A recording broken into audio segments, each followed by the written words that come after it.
Bismillahirrahmanirrahim. Assalamualaikum warahmatullahi wabarakatuh.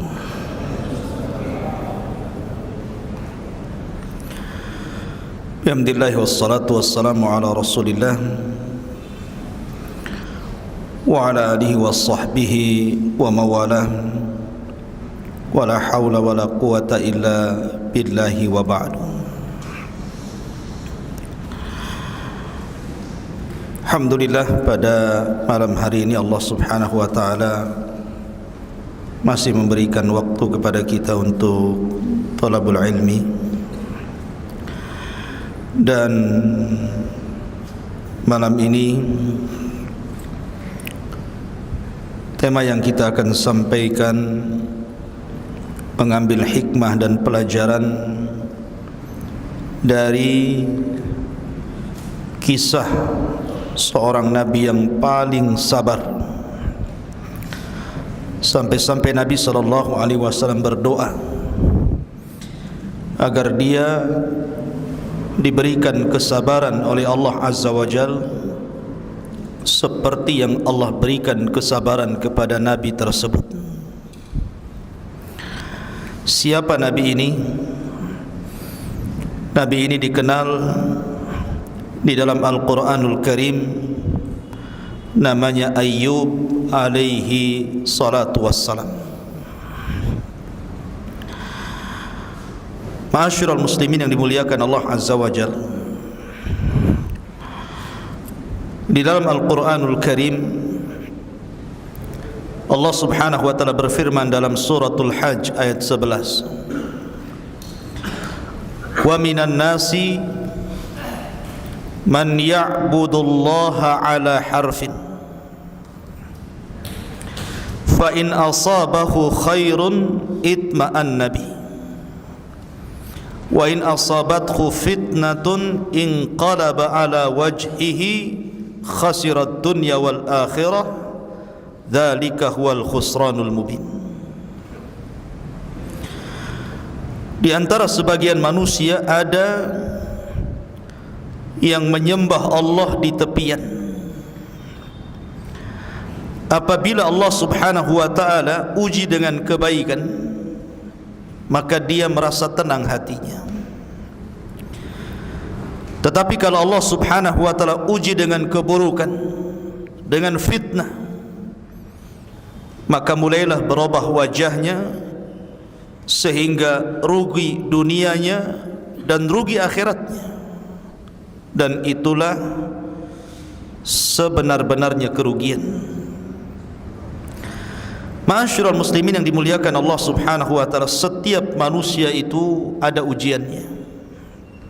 Tidak ada satupun manusia yang tidak ada ujiannya, hatta para nabi dan rasul. Dan Nabi SAW mengisyaratkan dalam sebuah hadis, inna asyaddal bala indallahil anbiya thummal amsalu fal amsal.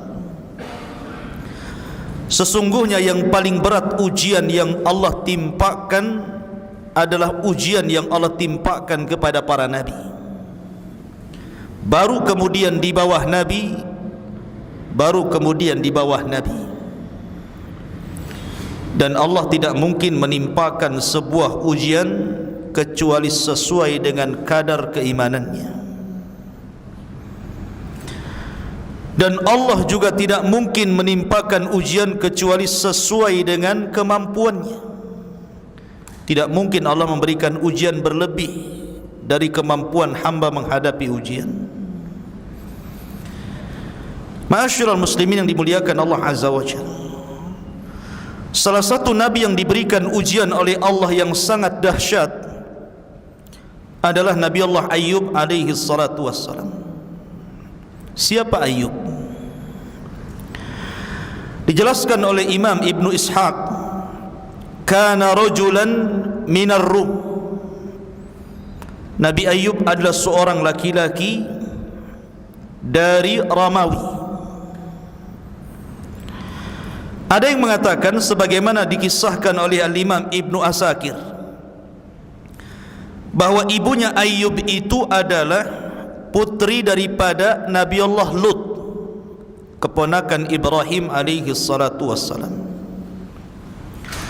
dan ayahnya adalah orang yang sezaman dengan Ibrahim, beriman dengan Ibrahim alaihi salatu wassalam ketika Ibrahim dilempar ke dalam api dalam kisah yang sudah saya kisahkan kemarin, Ashabul Uhdud. Tetapi yang masyhur bahwa Ayyub itu adalah keturunan Ibrahim. Tidak banyak dalam Al-Quranul Karim tentang kisah Nabi Ayyub, hanya disebutkan dalam beberapa ayat. Begitu juga dalam hadis-hadis Rasulullah tidak banyak. Yang sahih itu cuma 2, lebihnya dhaif. Sehingga tidak banyak dikisahkan seperti kisah Nabi Allah Musa, Ibrahim dan yang lainnya. Karena dalam Al-Quran sendiri, dari 25 Nabi dan Rasul itu, yang sangat detail itu cuma sedikit. Seperti kisah Musa, Ibrahim cukup detail. Ada juga kisah itu yang hanya diisyaratkan secara global, tapi ada yang tidak dikisahkan seperti Yasa, Zulkifli. Nah, Zulkifli ini salah satu anak Nabi Ayyub, nanti saya ceritakan di akhir cerita. Ya.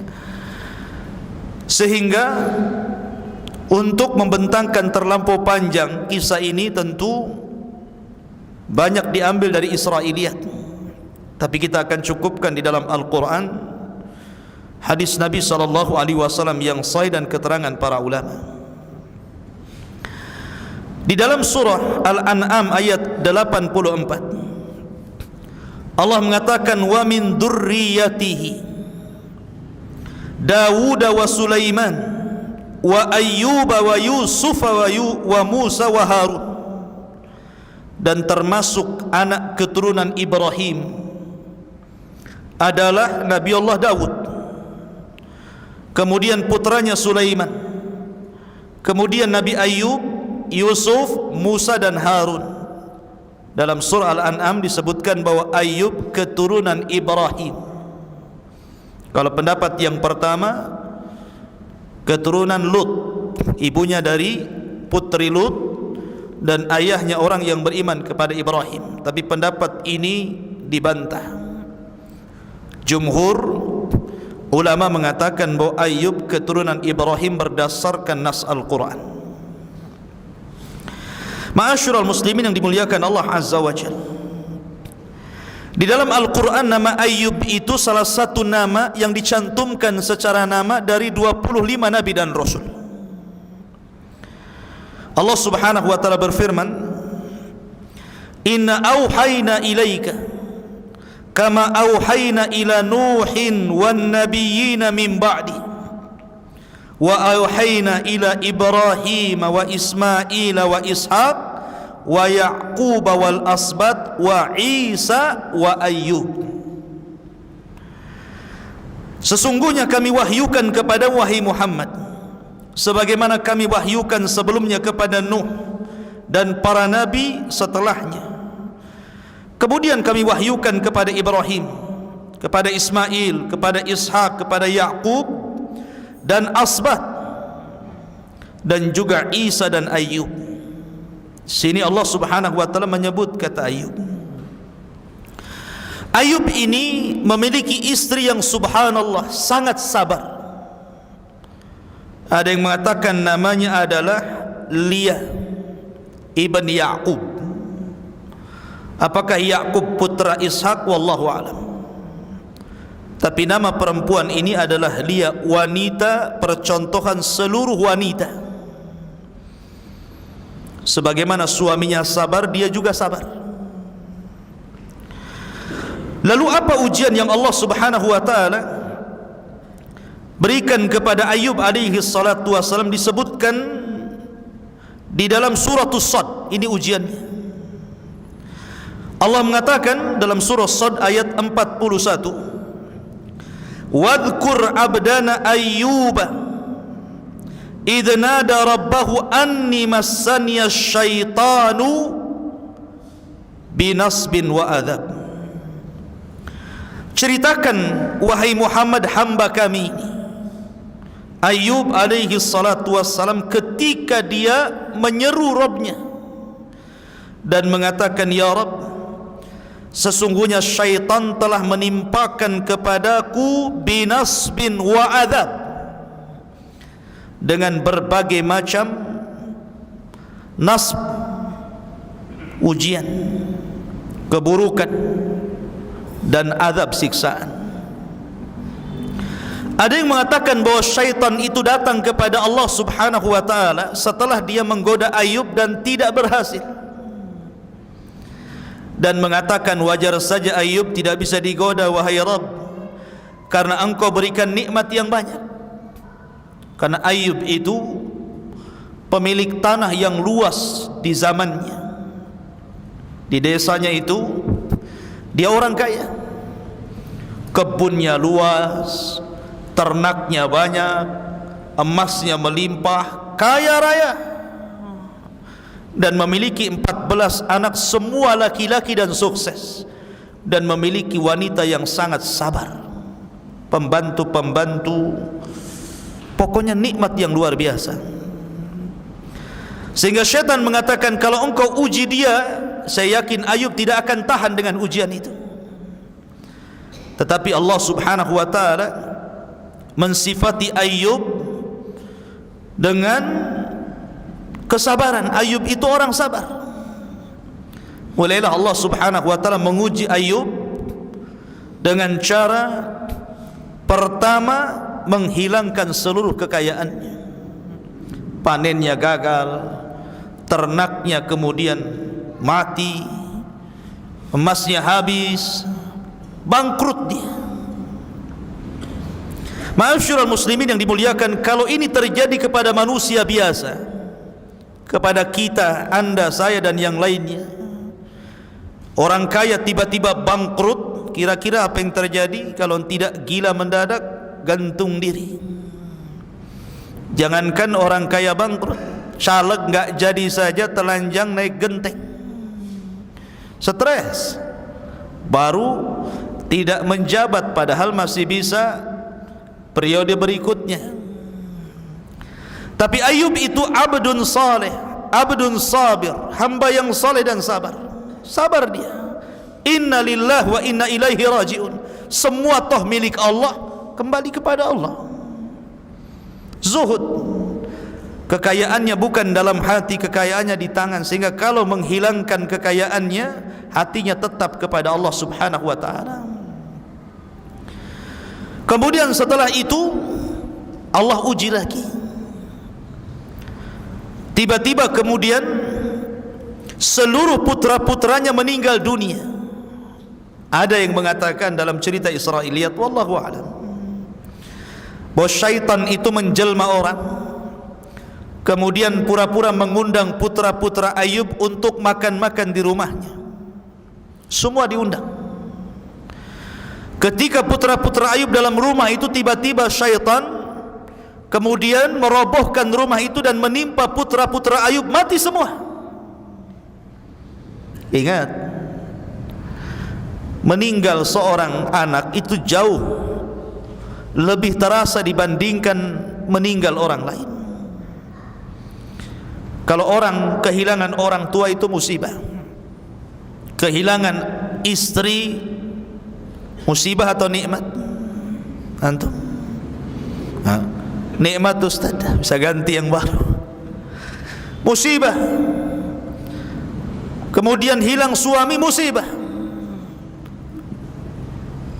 Jangankan lagi wafat, poligami saja dibilang musibah sama istrinya. Ya. Lah, semua ini musibah, apalagi yang meninggal adalah anak. Semua anaknya. Nabi pernah diuji dengan meninggal anaknya loh ya. Semua putra-putranya meninggal dunia, dan terasa sekali ketika Ibrahim putra beliau meninggal dunia. Itu lagi lucu-lucunya tuh, 1 tahun 8 bulan itu masih lucu-lucunya, sehingga Nabi SAW sedih dan menangis. Ketika ditanya tangisannya, maka Rasul mengatakan, innal aina la tadma, wa innal qalba latahzan wa inna bifiraqika ya Ibrahim lamahzunun. Mata ini bisa berlinang air mata, hati ini bisa sedih, dan kepergianmu Ibrahim sungguh menyesakkan dadaku. Sedih kematian, apalagi 14 anaknya mati semua. Ujian yang terberat dialami Ayub alaihi salatu wassalam, tapi Ayub sabar. Ya. Ujian yang ketiga lebih parah lagi, di mana Ayub alaihi salatu wassalam diberikan penyakit judah, penyakit kulit, yang dijelaskan oleh para ulama bagaimana jenis penyakitnya itu. Jadi Ayub alaihi salatu wassalam ketika ditimpa penyakit kulit itu sampai dagingnya itu terkelupas dari tulangnya. Jadi sedikit demi sedikit dagingnya itu terkelupas jatuh. Ada yang mengatakan benjolan penuh nanah dan darah, dan itu belum pernah terjadi pada zaman kaumnya. Subhanallah. 3 musibah ikhwatu fiddin. Siapa yang bisa tahan dengan 3 musibah ini? Orang kaya tiba-tiba bangkrut, meninggal seluruh putra-putra yang menjadikan kebanggaannya, karena Allah yang mengatakan bahwa al-malu wal banun zinatul hayatid dunya. Harta dan kekayaan, al-malu wal banun, harta dan anak-anak itu zinatul hayati dunya, perhiasan kehidupan dunia. Ini dua-duanya lenyap. Belum lagi diberikan ujian penyakit, bukan sehari 2 hari, setahun 2 tahun. Kata Ibnu Katsir, 18 sanah, 18 tahun lamanya diuji seperti itu. Belum dari 3 ujian ini, beruntun ujian-ujian yang lainnya. Sebab kalau orang kaya, manusia mendekat. Kalau orang miskin, manusia menjauh. Ya kan? Walaupun kalau kaya, orang kaya pun menjauh dari orang miskin, takut pinjam uangnya. Kalau kaya, banyak kawannya. Kalau sudah miskin, dijauhi. Kemudian diuji dengan putra-putranya yang meninggal dunia. Bisa putus asa karena merasa bahwa tidak ada lagi keturunan yang akan meneruskan kehidupannya. Betapa banyak orang yang tidak punya anak berobat ke sana kemari, jual sawah, menghabiskan ATM dan begitu seterusnya, hanya ingin punya anak. Tapi ketika Allah uji anak itu, Allah wafatkan, gimana tidak sedih? Belum lagi penyakit. Sehingga satu demi satu kemudian mereka pun meninggalkan Ayub. Mulai dari teman-teman akrabnya, kawan-kawan baiknya, sampai kepada keluarganya. Sehingga tidak ada yang tersisa kecuali hanya 3 orang yang setia untuk menemani Ayub. 1 istrinya dan 2 kawannya, yang kadang datang berziarah, nengok kawannya Ayub. Yang lainnya hilang semuanya. Lihat ujian Allah subhanahu wa ta'ala. Yang 2 orang kawannya pun tiba-tiba ada syak dalam dadanya dan mengatakan, jangan-jangan Ayub saudara kita itu ditimpakan penyakit karena sebuah kutukan. Kawannya mengatakan, bagaimana kau bisa mengatakan seperti itu? Ya, kalau memang bukan kutukan, apa namanya? Ayub itu sudah sakit 18 tahun lamanya. 1 penyakit pun tidak ada tanda-tanda yang diangkat, makin memarah. Kalau bukan kutukan, apa namanya? Jangan-jangan Ayub itu melakukan dosa sehingga Allah subhanahu wa ta'ala adab dia seperti itu. Sampai akhirnya suudzon kepada Ayub. Ini 2 kawan yang baik itu, kalau yang lain sudah habislah. Sehingga kemudian istrinya pernah tidak tahan. Ayub alaihi salatu wassalam itu tidak pernah mengeluh. Dia hanya berzikir kepada Allah, setiap hari berzikir, memuja, memuji, terus mengingat Allah azza wa jalla. Dia tidak pernah berdoa, ya Allah kembalikan kesehatanku, ya Allah kembalikan putra-putraku, ya Allah kembalikan kekayaanmu. Tidak, Ayub tidak pernah mengatakan sedikit pun seolah-olah dia yataladzat, merasa menikmati ujian yang Allah Subhanahu wa taala timpakan kepada dia. Ada manusia seperti ini yang enggak ada tasakhud dia, yang ada tasakhud atau tasakhud itu yang ada murang-muring saja hatinya. Ya, memang begitu. Dulu pejabat, kemudian pensiun, sudah tua, masih merasa pejabat saja, bawaannya marah terus. Orang dianggap bawahannya, tetangga di bawah anggotanya, tetangga dianggapnya anggotanya, padahal udah sama tuh, kan gitu ya. Dulu merasa jadi polisi, jadi tentara, sudah pensiun merasa jadi polisi saja itu. Kadang orang seperti itu. Ya. Jadi siapa yang tahan? Lihat. Makanya saya katakan ini percontohan Ayub ini yang tidak dimiliki orang-orang. Makanya kalau ada orang yang berdoa, saya ingin sabar seperti saya sabar Ayub, tidak akan bisa. Anda tidak mungkin bisa sesabar Ayub. Karena Ayub itu luar biasa istimewa di hadapan Allah kesabarannya. Enggak ada orang yang bisa sabar Ayub itu. Ma'asyiral muslimin, sampai istrinya mengatakan, ya Ayub, lau da'auta rabbaka fa innahu sayastajibu lak. Wahai Ayub suamiku, seandainya engkau berdoa kepada Allah Subhanahu wa taala, berdoalah agar Allah menyembuhkan penyakitmu. Minimalnya mintalah kesembuhan. Sudahlah yang lain itu bisa dicari, bisa diupayakan. Yang penting kau jangan sakit. Ya. Istrinya meminta kepada Ayub untuk berdoa kepada Allah, karena Ayub itu tidak mau berdoa meminta kesembuhan. Dia asyik berzikir, memuja, memuji, terus mengingat Allah saja. Ayub mengingatkan nikmat kepada istrinya. Dia mengatakan kepada istrinya, wahai istriku, berapa lama kita diberikan nikmat oleh Allah, diberikan kekayaan, diberikan anak-anak, dihormati orang, dihargai, dipuji, berapa lama? Kata istrinya, thamaniyata sana, 8 tahun wahai suamiku. Maka Ayub mengatakan, wahai istriku, kalau Allah Subhanahu wa taala telah memberikan kenikmatan kepada kita, thamaniyata sanatan wa ana fi sihhatin wa afiyah, diberikan kenikmatan 8 tahun dan saya dalam kondisi sehat dan diberikan afiah, kenikmatan yang banyak, maka bagaimana mungkin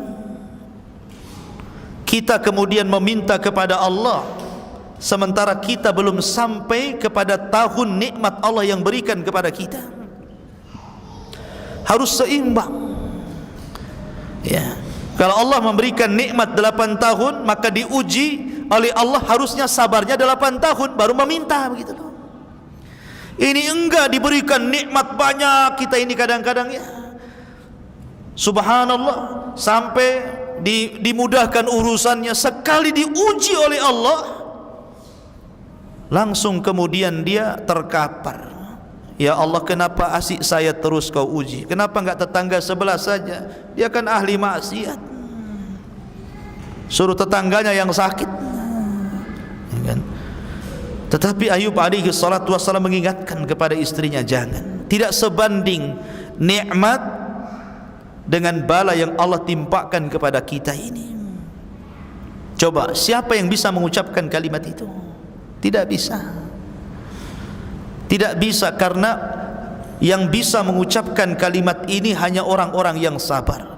Dari situlah wajar kalau Allah mengatakan, innama yuwaffas sabiruna ajrahum bi ghairi hisab. Allah akan berikan pahala bagi orang-orang yang sabar itu tanpa batas. Bahkan di zaman Rasul ada wanita yang suka kena penyakit ayan. Kalau datang penyakitnya, dia suka buka-buka baju dan nampak auratnya. Datanglah dia kepada Rasulullah, ya Rasulullah, saya ini terkena penyakit, dan kalau datang penyakit itu terbuka auratku. Fad'ullaha li, berdoalah kepada Allah untukku supaya Allah sembuhkan Rasul. Kata Nabi SAW, kalau kau mau aku akan berdoa. nanti Allah sembuhkan. Wa in sabarti falahul jannah, wa in sabarti falakil jannah. Kalau engkau sabar, Allah akan janjikan kau surga. Milih sembuh atau milih surga? Akhirnya dia mengatakan, aku milih surga. Tapi berdoalah kepada Allah, ya Rasulullah, kalau memang penyakitku kambuh, janganlah sampai aku buka-buka auratku. Lihat kesabaran wanita ini, ya. Jadi sabar itu memang ujian. Di zaman Rasul ada wanita meninggal anaknya, kemudian dia nangis di kuburan, meraung-raung di kuburan. Rasul lewat di situ, kemudian dia mengatakan, ittaqillah, bertakwalah kau kepada Allah, kata Rasulullah. Wanita ini menyaut, ya, kau bisa mengatakan seperti itu karena ujian tidak menimpamu, ujian itu menimpaku. Kemudian orang ini pergi, dia tidak tahu ini Rasulullah. Kemudian ditanya, ya fulana, Rasulullah lah yang tadi yang nasihati kamu. Akhirnya dia kaget. Dikejarnya Rasul sampai ke rumahnya, rupanya tidak ada bawabah. Rumahnya Rasul itu tidak ada security, apalagi gerbang, apalagi dikasih anjing galak, tidak. Rasulullah itu rumahnya blong, semua orang bisa masuk, padahal orang nomor 1 tuh. Sekarang baru sekelas RT saja ada satpamnya, ya. Nabi SAW terbuka rumahnya, datang wanita itu minta maaf. Maka Rasul menasihati, inna sabra fi sadmatil ula, kata Rasulullah. Sabar itu dianggap sabar itu pada pukulan pertama. Ketika hari ini kena musibah, hari ini kita sabar, itu namanya sabar. Kalau sudah 1 bulan bukan sabar, kadong namanya. Ya, sabar itu ketika kena musibah, di awal kali acap musibah itu datang, itulah sabar. Ya. Ma'asyiral muslimin yang dimuliakan Allah Azza wa Jalla, ketika Ibrahim alaihi salatu wassalam, Ayub alaihi salatu wassalam semakin memarah sakitnya, yang mencari nafkah siapa? Istrinya. Istrinya yang mencari nafkah ke sana kemari. Subhanallah. Kalau seandainya wanita sekarang memposisikan menjadi istrinya Ayub, pasti langsung datang ke pengadilan agama. Minta apa? Khulu, kan gitu ya. Karena wanita sekarang, maaf ibu ya, akalnya kurang. Ya, kalau suaminya lagi sehat, apalagi kerjanya bagus, ada istilah, ya, abang sayang kalau banyak uang, kan gitu. Abang ku tendang kalau habis uangnya, kan. Artinya bahwa posisi seorang wanita itu penting dalam rumah tangga. Jangan hanya ketika senang sehat suaminya, ketika susah justru disitulah pahala yang sesungguhnya. Itulah pahala yang sesungguhnya seorang istri ketika merawat suaminya. Kalau suami lagi sehat, apa yang dirawat? Tapi ketika suami sakit, itulah pintu sorga selebar-lebarnya di situ.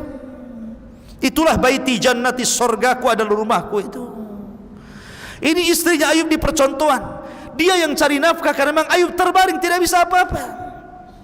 Apalagi orang-orang menjauh melihat Ayub saja, orang menjauh takut. Bagaimana mau cari kerjaan? Kalaupun dia bisa, kemudian jalan gitu ya. Akhirnya istrinya pun menyembunyikan diri kalau dia istrinya Ayub, supaya orang tidak tahu. Kalau tahu, orang pun tidak mau menerima dia sebagai pekerja, takut tertular penyakitnya. Sampai seperti itu musibahnya, ya. Dan para ulama mengatakan kalau istri yang seperti ini, dia dapat 2 pahala. Pertama, pahala bersedekah kepada suaminya. Yang kedua, pahala berbakti kepada suaminya. Tapi di zaman sekarang tidak, suaminya sehat, istrinya tetap kerja. Betul kan? Istrinya kerja, suaminya sehat, padahal dibalik kata suaminya, kola yang kerja, biar aku yang masak, yang ngurus anak, yang ngepel, yang ini. Dunia terbalik. Ma'asyiral muslimin yang dimuliakan Allah Azza wa Jalla, suatu ketika sudah ketahuan bahwa dia istrinya Ayub, satu persatu orang itu tidak mau memakai dia sebagai pekerjanya. Sampai akhirnya apa yang harus dilakukan? Terpaksalah dia menjual rambutnya. Istrinya Ayub itu rambutnya panjang. Ayub itu kalau bangkit dari tidurnya terkadang memegang rambutnya supaya bisa bangkit. Tiba-tiba dijual, dan di zaman itu rambut itu sangat berharga. Di zaman itu, di zaman kita kecil-kecil saja kan begitu, rambut itu dijual kan, dijadikan gelung untuk pengantin, dirias gitu ya. Karena ada tuh orang-orang yang jual rambut itu. Nah di zaman itu rambut masih berharga untuk kecantikan wanita, walaupun dalam Islam dilarang. La'anallahu, Allah melaknat mutawassilah, orang-orang yang suka menyambung rambut, wanita-wanita yang suka menggelung, menyambung rambut asli dengan palsunya. Dilaknat wanita seperti itu. Itu di masa Rasulullah, ajaran Islam dilaknat, tidak boleh. Tapi tentu di zaman dulu kan banyak syariat yang berbeda dengan kita, maka dijual tuh rambutnya. Kemudian karena punya uang agak banyak, ini istri ini ingin membahagiakan hati Ayub, dicarikan makanan kesukaan Ayub yang paling lezat. Subhanallah, berbaktinya sama suami itu. Kemudian datanglah dengan makanan yang enak. Ayub kaget dan curiga, dari mana dapat makanan itu? Dan Ayub tidak mau menyentuh makanan itu. Min aina hadha ta'am, dari mana makanan ini? Saya tidak akan menyentuh makanan ini sampai kau betul-betul terus terang dan jujur, dari mana kau dapat makanan ini. Kalau kau tidak jujur, di sini Ayub bersumpah, saya akan mencambuk kamu 100 kali kalau Allah takdirkan aku sembuh, katanya. Dia bernadar kepada Allah Azza wa Jalla mau menyambuk istrinya 100 kali. Akhirnya kemudian istrinya ngaku, dia buka jilbabnya sambil menangis, kemudian diperlihatkan rambutnya yang dipotong dan dijual. Maka Ayub pun kemudian semakin sedih. Sedemikian besarnya pengorbanan istrinya hanya untuk menemani suami tercintanya Ayub alaihi salatu wassalam. Mudah-mudahan istri antum seperti ini ya.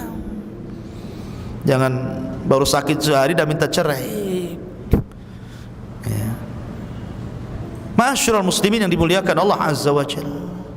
Akhirnya kemudian Ayub alaihi salatu wassalam mendengar perbincangan dua kawannya yang seolah-olah ada keraguan-raguan, jangan-jangan dia melakukan sebuah perbuatan yang dilarang oleh Allah Subhanahu wa taala, kemudian mendapatkan kutukan yang tidak diberikan kepada umat di zamannya.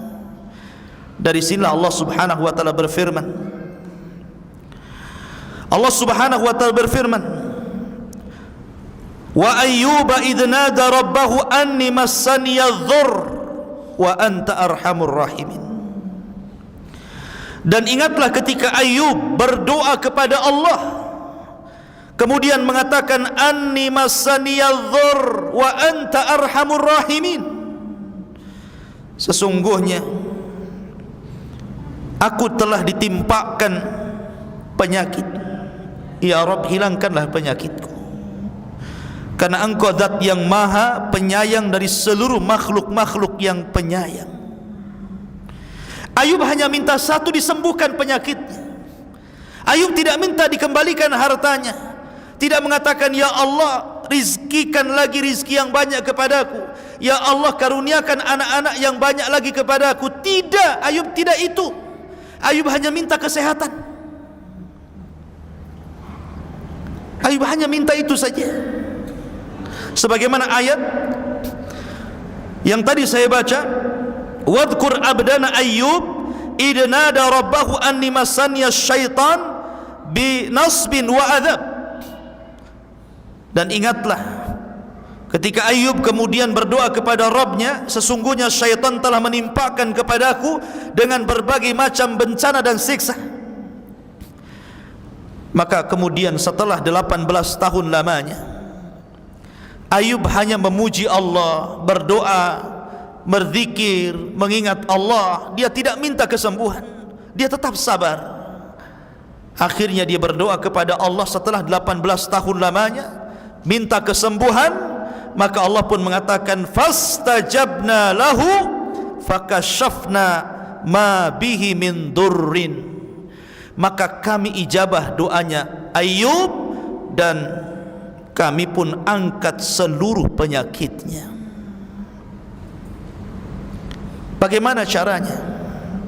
Allah berfirman, uduk urkud birijlika hadha mughtasalun baridun syarabun.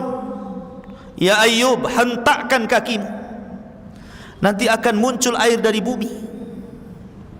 Air itu dingin, gunakanlah untuk mandi dan minumlah dari air itu. Maka Ayub pun kemudian menghentakkan kakinya sesuai dengan perintah Allah, keluar air. Ketika itu kebiasaan istrinya mengantar Ayub ke kamar mandi. Kalau sudah selesai, maka istrinya datang kemudian memapahnya lagi kembali ke tempat pembaringannya. Ketika itu istrinya lupa, sudah mengantar kemudian dia pergi sehingga dia lupa. Harusnya ini sudah waktunya Ayub selesai dan diantar lagi. Rupanya Ayub diperintahkan Allah untuk menghentakkan kakinya, keluar air dari tanah. Kemudian Ayub pun mandi dari situ. Ketika dia mandi, seluruh penyakitnya hilang. Subhanallah, biiznillah, dengan izin Allah subhanahu wa ta'ala, penyakitnya hilang. Itu penyakit badan itu.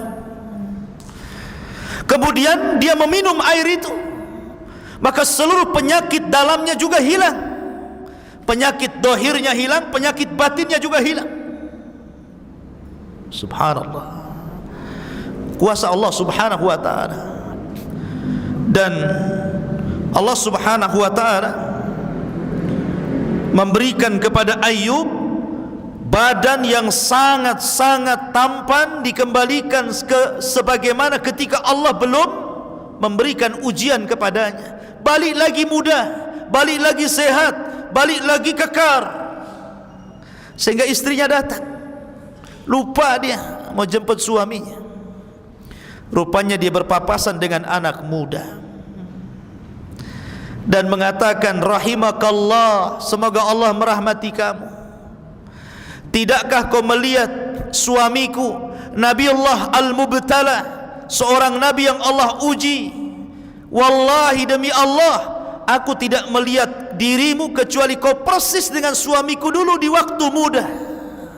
Subhanallah gitu. Katanya Ayub senyum saja Ayub, ya. Dia mengatakan, fa ana Ayub, saya ini Ayub. Subhanallah, tanya dia Ayub. Di sini Allah subhanahu wa ta'ala mengatakan, wa wahabna lahu ahlahu wa mislahu ma'ahu rahmatan minna wa dzikra liulil albab. Maka kami kemudian berikan lagi keluarganya dan yang semisal mereka sebagai rahmat dari kami dan untuk diingat bagi orang-orang yang punya akal.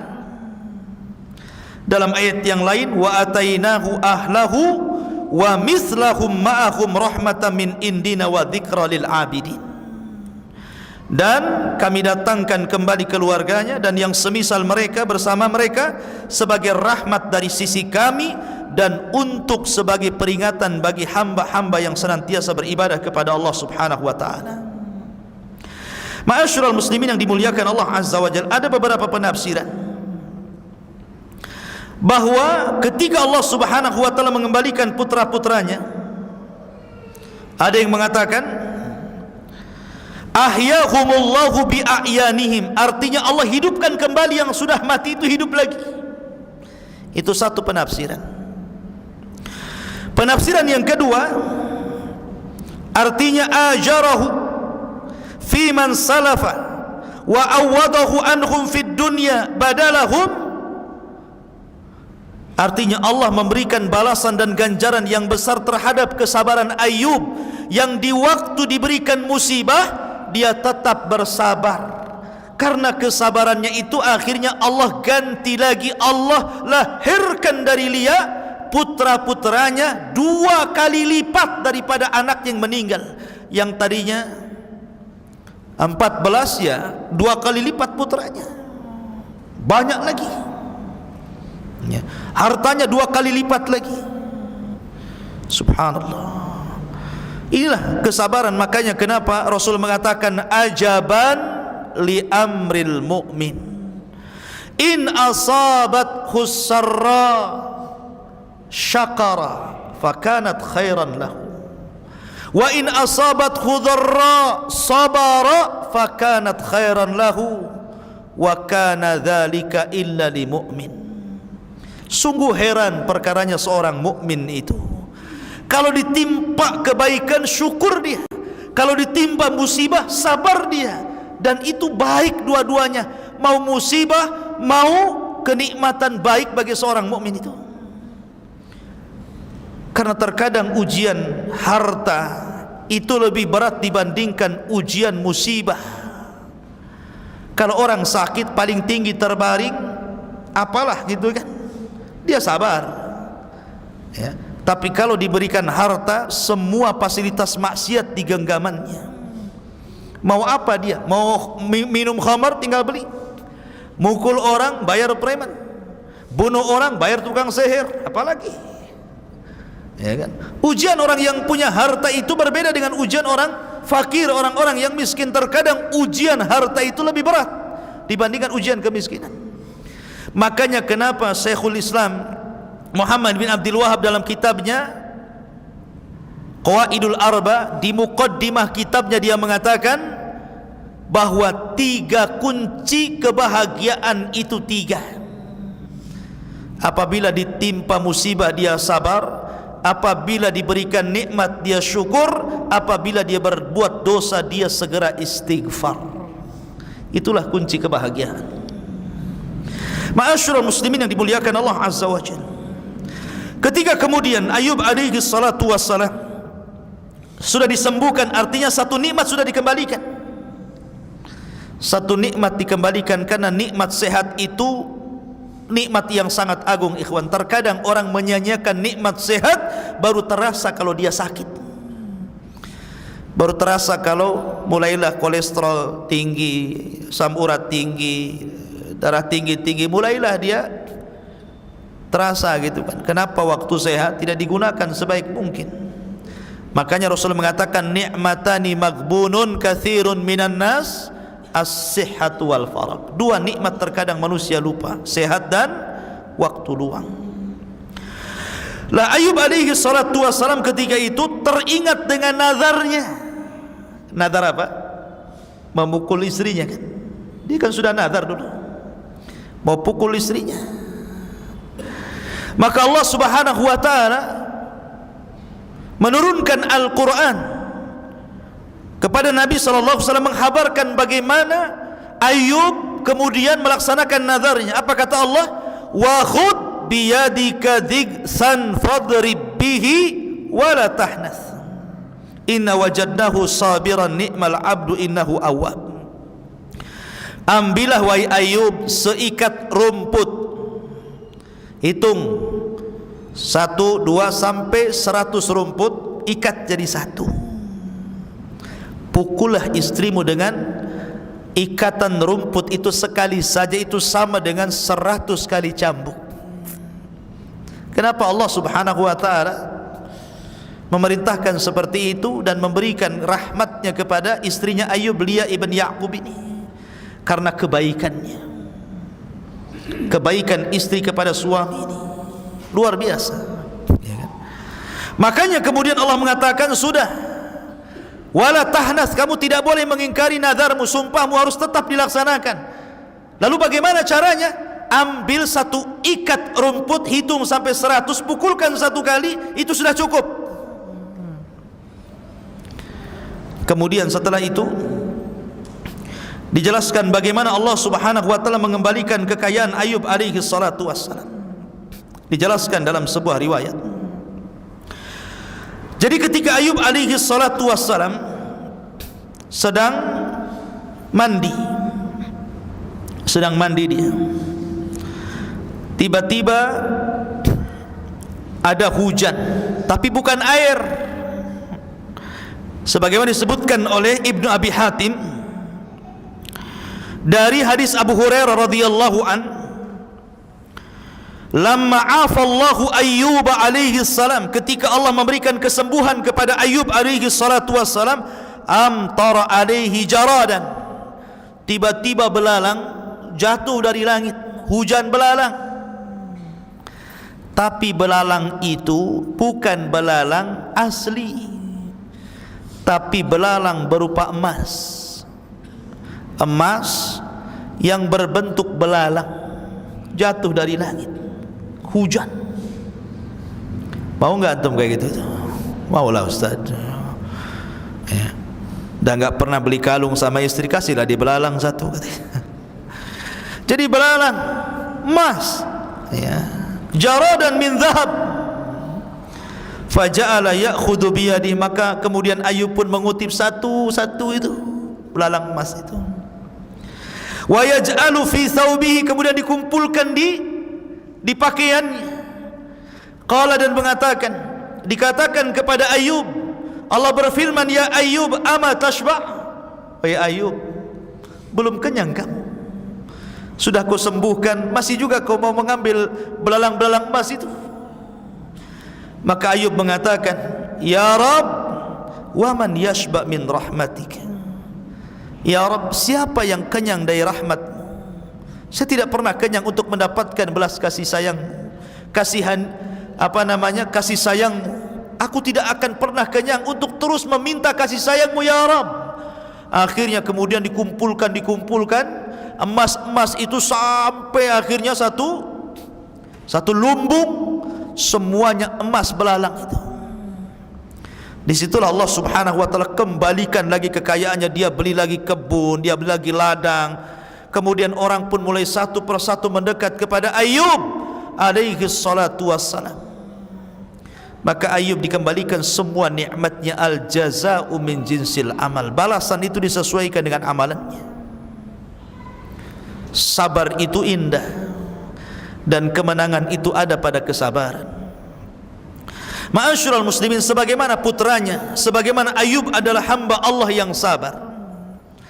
Ayub diberikan banyak putra, dan salah satu putranya yang kemudian diperselisihkan apakah dia nabi ataukah bukan, tetapi karena Al-Quran menyebutkan secara nas namanya, maka jumhur mayoritas ulama mengatakan dia seorang nabi. Namanya Dzulkifli ibn Ayyub, namanya Bishr ibn Ayyub, kemudian kunyahnya Dzulkifli. Kenapa disebut Dzulkifli? Ini kita kisahkan sedikit. Karena kisah Dzulkifli ini dalam Quran tidak disebut kecuali di 2 ayat, dan tidak banyak riwayat yang menceritakan tentang Dzulkifli ini, sehingga susah menceritakannya. Lah ketika Allah menyebutkan tentang cerita Ayub, maka Allah mengatakan, wa Ismaila wa Idrisa wa Dzulkifli kullun minas sabirin. Setelah Allah bercerita tentang Ayub, ayat setelahnya apa? Dan Allah sebutkan dan Ismail, kemudian Idris, kemudian Dzulkifli. Tiga nabi ini termasuk hamba Allah yang sabar. Ismail ada orang yang paling sabar. Ketika ayahnya mengatakan, inni ara fil manami anni adzbahuka fangdur madza tara. Hai Ismail, semalam abimu bermimpi aku menyembelih dirimu, bagaimana pendapatmu? Itu kalau seandainya antum bercerita kepada anakmu, nak, bapakmu semalam mimpi nonjok kamu. Apa kata anaknya? Bapak aja lah yang ditonjokkan gitu. Ini disembeli bukan ditonjok, disembeli. Tapi Ismail sabar. If'al ma tu'mar satajiduni insyaallahu minas sabirin. Lakukan saja, lakukan saja wahai bapakku, kau akan mendapati aku termasuk hamba Allah yang sabar. Sabar ditinggal anak-anak kecil sama ibunya Hajar di tempat yang tidak ada tanaman, tidak ada air, tidak ada apa-apa. Biwadin ghairi di zar'in inda baitikal muharram, di sebuah lembah kering kelontang, ditinggal Ibrahim, sabar. Bahkan ketika membuat bait meninggikan Ka'bah bersama Ibrahim pun dia sabar. Itulah Ismail kesabarannya. Kemudian Idris sabar. Kenapa disebut Idris? Karena Idris itu orang yang suka membaca, suka belajar, suka thalabul ilmi. Dan thalabul ilmi itu butuh kesabaran. Kata Ibnu Katsir, la yunalul ilmu birahatil jismi. Tidak mungkin ilmu itu diraih kecuali dengan tidak mungkin ilmu diraih dengan cara istirahat badan, mustahil. Antum tidur saja tiba-tiba dapat ilmu laduni, enggak akan. Ilmu itu dicari, dipelajari. Dan ilmu itu cuma ada dua, Al-Quran dan Sunnah. Selain itu tidak boleh diajarkan, dipelajari. Seperti ilmu sihir ya, sampai ada seseorang yang sanggup mendatangkan malaikat, mendatangkan nabi. Ilmu dari mana itu? Malaikat kok bisa diperintah? Malaikat itu hanya bisa diperintah oleh Allah. Wa yaf'aluna ma yu'marun. Mereka melakukan apa yang diperintahkan Allah. Ini orang bisa memerintahkan malaikat, hebat tidak? Hebat, tapi konyol ya. Nabi pula diperintah seolah-olah nabi bawahannya, suruh datang, la haula wala quwata illa billah. Kemudian dikatakan ini ilmu Allah. Ilmu dari Allah dari mana? Itu syaitan. Orang ini dimain-mainkan dengan setan. Tidak ada ilmu Allah kayak gitu. Nabi saja tidak bisa mendatangkan malaikat. Ketika Jibril kemudian membawakan wahyu pertama kali, Rasul rindu ingin berjumpa dengan Jibril, tapi tidak bisa juga ya. Sampai akhirnya Jibril yang datang kepada Rasul menyampaikan wahyu berikutnya. Mana bisa dipanggil. Kemudian wa Ismail wa Idrisa wa Dzul Kifli. Kenapa disebut Dzul Kifli? Dzu itu pemilik, kifl itu yang memberikan kafalah. Kafalah itu artinya yang merawat, yang melindungi, yang menjaga, itu artinya kafalah. Makanya orang yang mengkafil anak yatim ya, disebutkan dalam hadis Nabi, ana wa kafilul yatim fil jannata kahataini. Aku dan para pengkafil anak yatim seperti ini di surga, kata Rasulullah. Jadi Dzul Kifli itu orang yang mengkafil, yang melindungi. Ada 3 riwayat kenapa disebut Dzul Kifli. Namanya Bishr ibn Ayyub, tapi kemudian disebut Dzul Kifli. Yang pertama, ada yang mengatakan dahulu ada raja zalim di zamannya. 400 nabi ditangkap, 300-nya dibunuh, 100-nya lari. Zalim nih raja ini, satu hari membunuh 300 nabi. Makanya Allah Subhanahu wa taala menyebutkan tentang Bani Israel, wa yaqtulunal anbiya'a bighairil haqq. Mereka suka membunuh para nabi itu. Satu hari 300 para nabi dibantai, 100 lari. Kemudian berlindung kepada Bishr ibn Ayyub. Karena berlindung kemudian dialah yang ngasih tempat, ngasih makan, ngasih perlindungan, maka orang-orang menyebutnya Dzul Kifli. Ini satu riwayat ya. Ada yang mengatakan bahwa Dzul Kifli itu disebut Dzul Kifli karena dia orang kaya, mewarisi kekayaan Ayub alaihi salatu wassalam, dan dialah yang mengkafir orang-orang fakir di zamannya. Jadi ada orang kafir, dirawatnya, dikasih makan di sini di situ. Akhirnya ketika meninggal, orang-orang pun menyebutnya Dzul Kifli. Tapi riwayat yang paling sahih wallahu alam, yang terakhir, bahwa ketika itu masyarakat di zamannya hendak memilih seorang raja, tapi harus memiliki 3 sifat. Satu, dia harus suka puasa, puasa terus. Yang kedua, dia harus tukang sholat malam terus. Kemudian yang ketiga, dia harus bisa memutuskan setiap perkara manusia dan tidak boleh marah. Gak boleh marah. Seumur hidupnya tidak boleh marah. Ada yang gak bisa marah. Yang enggak bisa marah banyak, yang bisa marah lebih banyak. Orang kan diberikan marah, makanya Rasul mengatakan la taghdab, la taghdab, la taghdab, faraddada miraran, kan gitu. Jangan marah, jangan marah, jangan marah. Berkali-kali Rasul mengucapkan seperti itu. Ini kalau dia berkuasa tidak boleh marah sedikit pun. Coba, berat enggak itu? Puasa terus setiap hari, salat malam terus setiap malam, dan dia tidak boleh marah ketika memutuskan urusan manusia. Dan itu tidak ada kecuali pada Bishr ibn Ayyub. Dia setiap hari sholat itu 100 rakaat, sabar, tidak pernah marah. Maka orang-orang menyebutnya dengan Dzulkifli, karena sabar. Ya kan, dia mengkafil sholatnya. Ini perlu sabar orang seperti ini kan.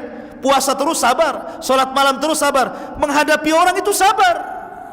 Maka orang menyebutnya Dzulkifli. Dan wajar Dzulkifli itu penyabar karena apa? Warisan daripada ayahnya. Mangga jatuh itu tidak jauh dari pohonnya kan. Sama durian jatuh tidak mungkin jatuh di bawah pohon mangga kecuali di bawah orang.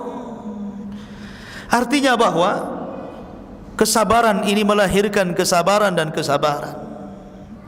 Begitulah kisah Nabi Ayyub alaihi salatu wassalam. Sudah pas jam 9. Taib, kita ada tanya jawab, silakan. Kalau ada yang mau bertanya, kita break dulu.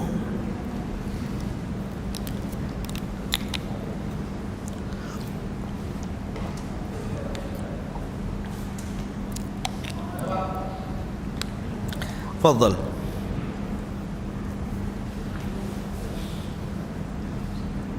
Assalamualaikum warahmatullahi wabarakatuh. Waalaikumsalam.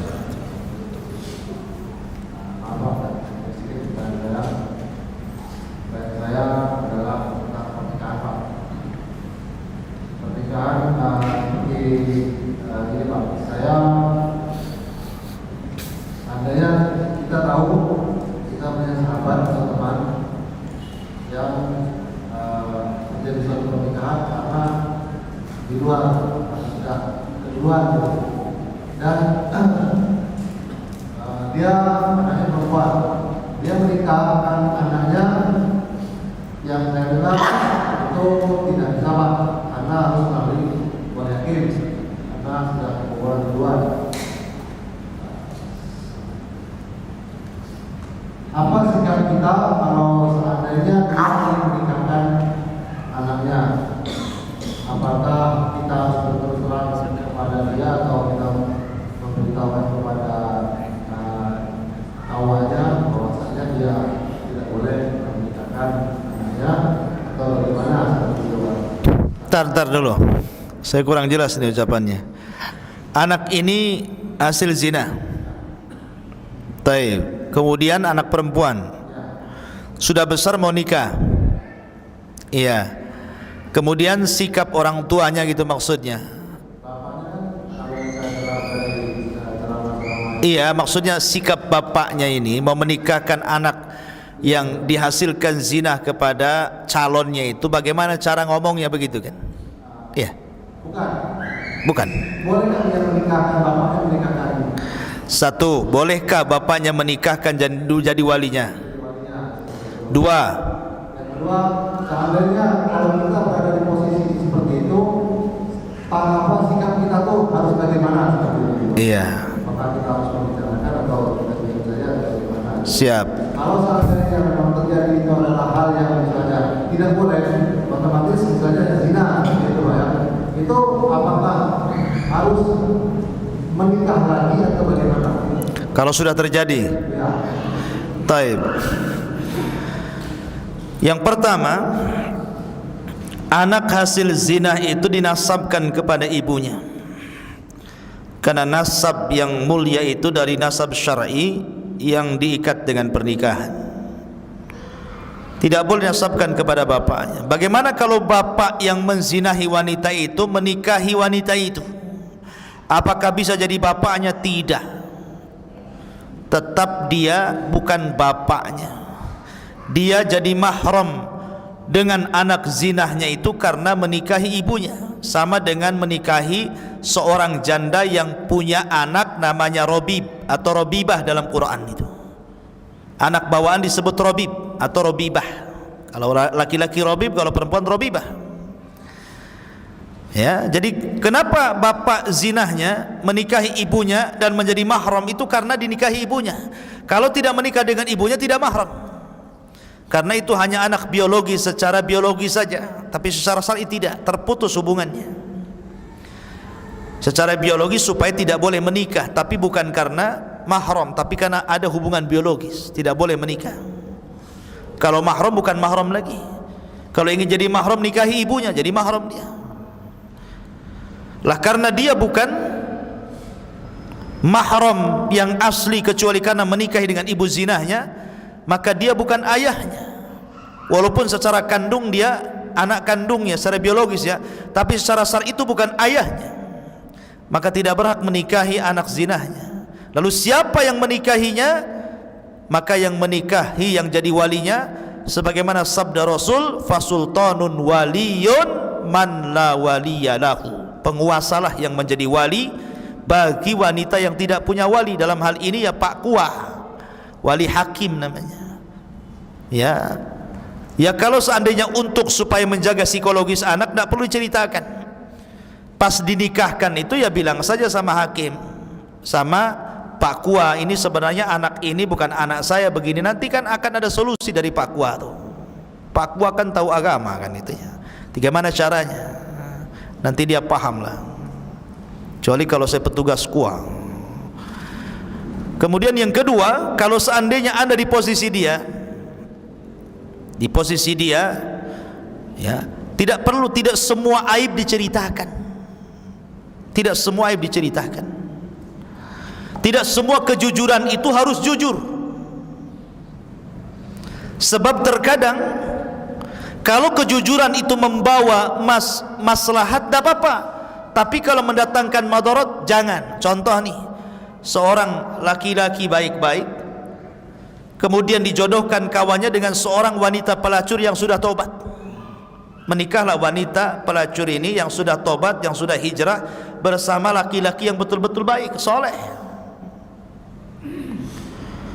Kemudian terjadi pernikahan, kan nggak tahu wanita ini mantan wanita apa, nggak tahu. Yang jelas wanita ini sudah bercadar, sudah berhijab, sudah baik, sholat, ngaji dan begitu seterusnya. Ini wanita ini tidak perlu menceritakan kepada suaminya. Ya, kalau dia dulunya mantan pelacur, tidak perlu. Kalau rumah tangganya sudah di atas rumah tangga mawaddah, sakinah, warahmah, tidak perlu. Karena terkadang kemaksiatan itu tidak perlu digali dan diceritakan. Kullu ummatin mu'afan illal mujahir. Setiap umatku akan dimaafkan kecuali mujahir. Siapa mujahir itu wahai Rasul? Orang yang membongkar aibnya sendiri. Tahu enggak, saya dulu 15 tahun yang dulu saya itu sebenarnya pernah di penjara di Nusa Kambangan. Tidak perlu. Apa yang diceritakan seperti itu? Ya, antum dulunya mantan preman, tatonya banyak, tidak perlu dikasih tahu. Yang ini kupu-kupu, yang ini keluar ular naga, oh yang ini lebih parah lagi tengkorak, nggak perlu, ngapain pula? Ya, tutup. Orang nggak tahu, taunya antum orang baik-baik, tidak pernah jadi orang jahat. Ketemu orang antum, dohirnya orang baik-baik, tidak pernah berbuat jahat. Tidak perlu ditampak-tampakkan seperti itu. Jadi terkadang kejujuran, karena ada kasusnya, ada seorang wanita jujur dia. Bang, maaf ya, jangan marah ya. Jangan marah ya. Ya, iya, nggak akan marah. Ada apa? Saya ingin jujur. Ya mudah-mudahan abang sabarlah. Dulu saya ini 15 tahun menjadi pelacur profesional. Apa nggak marah suaminya? Ya kan? Terkadang kejujuran itu tidak boleh seseorang itu langsung ngomong begitu. Besoknya cerai kan begitu. Ya sudah, abang nggak marah, tapi ada besok keluar dari rumah ya. Masalah kan gitu. Jadi tidak perlu diceritakan. Anak itu tidak perlu tahu, sudah. Yang tahu orang tuanya saja. Antum kerjasama saja dengan wali hakim, gimana baiknya supaya yang ini nggak tahu, yang ini nggak tahu, kan begitu. Itu di posisi seperti itu adil rumah tangga. Jangan dikacaukan. Jangan kepada calonnya, sebenarnya ini anak zina loh, kamu masih mau lah, kok begitu pula. Ya sudah, sabar saja. Wallahu a'lam. Taib, cukup. Subhanakallah bihamdika asyhadu an la ilaha illa anta astaghfiruka wa atubu ilaik. Allahu ta'ala alam. Assalamualaikum warahmatullahi wabarakatuh.